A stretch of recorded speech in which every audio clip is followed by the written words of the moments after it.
Hello, greetings, lovely people. You're welcome to another episode on Live Healthy with Syndrome ID. All right, quick one. Today, I'm gonna show you guys a video of a health therapist who really talks much about how women cook, what women should be preparing for their husbands and what they should not be preparing, just like my yesterday's video talked about also. Okay, but before I show you guys the video, there are points this man made, major points that I really want to emphasize more on, as in quick one. Yeah, he said women cook what is easy but not healthy. Yeah, actually some women do, not all the women. Yes, not all the women, especially the lazy women who are lazy in cooking. Rather, you understand, they want to prepare something that is very easy, you understand, that will not take their time but it's not really nice. We need to make sure that any meal that we are preparing have nutritional value and is healthy for our body and our family also. Then this man also say that every woman should research to know what is healthy for their husbands and themselves. In fact, what is healthy for everyone, that women has not really taken time to know what is healthy for consumption, which is very true, because I've seen a lot of women who doesn't even care whether what they are using to prepare food are healthy or not. All they want is that thing is, all they're interested in is that thing is sweet, that thing is bring out the taste. They are not looking at the health hazard of that thing, you understand. So he also said that healthy foods are not sweet. Exactly, healthy food are not sweet. Oh yes, because if you find out that the things that are very, very medicinal, the condiments we use, the therapies we use for our well-being, they are not always tasty, they are not sweet, you understand. It doesn't mean that we should start running away from all those things, because those are the things that really give us good health. So you guys should watch the video. Men have a complicated system. Number two, the age group of men. Once you enter an age like 40, things change.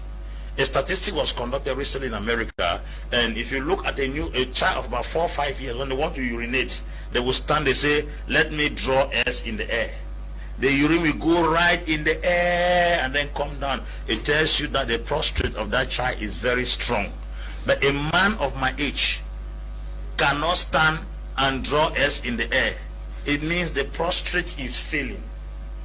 And prostate equally develops to cancer based on the kind of things we consume. Men have a complicated system from 40 and above. A woman cooks a pot of soup and put 19 Maggi inside. Maggi is not the crayfish you see on that paper. Maggi is a chemical formed in Switzerland in the 18th century by a Swedish scientist. It's a chemical. That thing you see there, they say it is crayfish. It's not crayfish. It came to replace a particular vegetable and dry fish that was used in those in Africa. So that thing is a chemical in a Swiss lab that was fabricated and sent to Africa. When you eat such things, you got almost 40% of men in this generation have prostate cancer. And that Maggi, they use what they call formol, that they use in formalin in the mortuary. In the mortuary. Yes. That means your husband is eating death. And in other words, the person that controls what you consume can determine your life on earth. When laziness locks into a house and women cook what is easy, not what is healthy, is dangerous. Number two, when your husband increases in age, it is your responsibility to decide what he eats, because what he eats from that age will determine if it's going to last or long. The last thing is this: women have not bothered to take time to study what is healthy. They think that cooking is what you brought from your mother's house. The age we are right now, you are supposed to go on a research to know what is healthy and what is not healthy.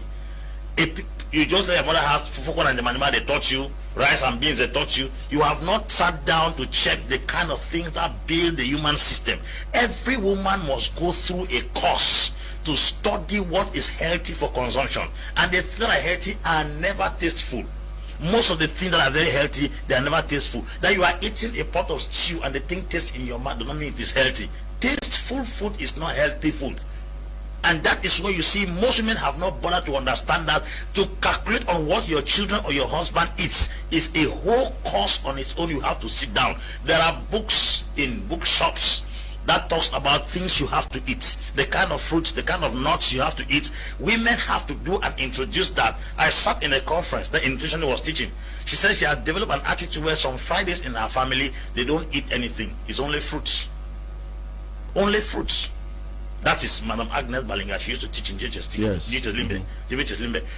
Mama taught us in that seminar how he has built the children in such a way that on some Fridays they don't cook anything in the house. They drink just water and eat fruits. That is to detoxify your system. Under that kind of atmosphere, people are bound to live long if witchcraft is not there or unforeseen circumstances don't occur. Health issues are very, very important. What your husband consumes also matters. So women have to send their husband to their graves through euthanasia. It is called mercy killing. They kill you silently by giving you what to consume. So every woman should take up the responsibility. Being educated as a banker, an engineer, an accountant, a pilot does not make you a specialist in nutrition. What keeps your husband alive is not your profession or your money, it's what he consumes. So go and study what is healthy food, not easy food. That is to be taken into serious consideration.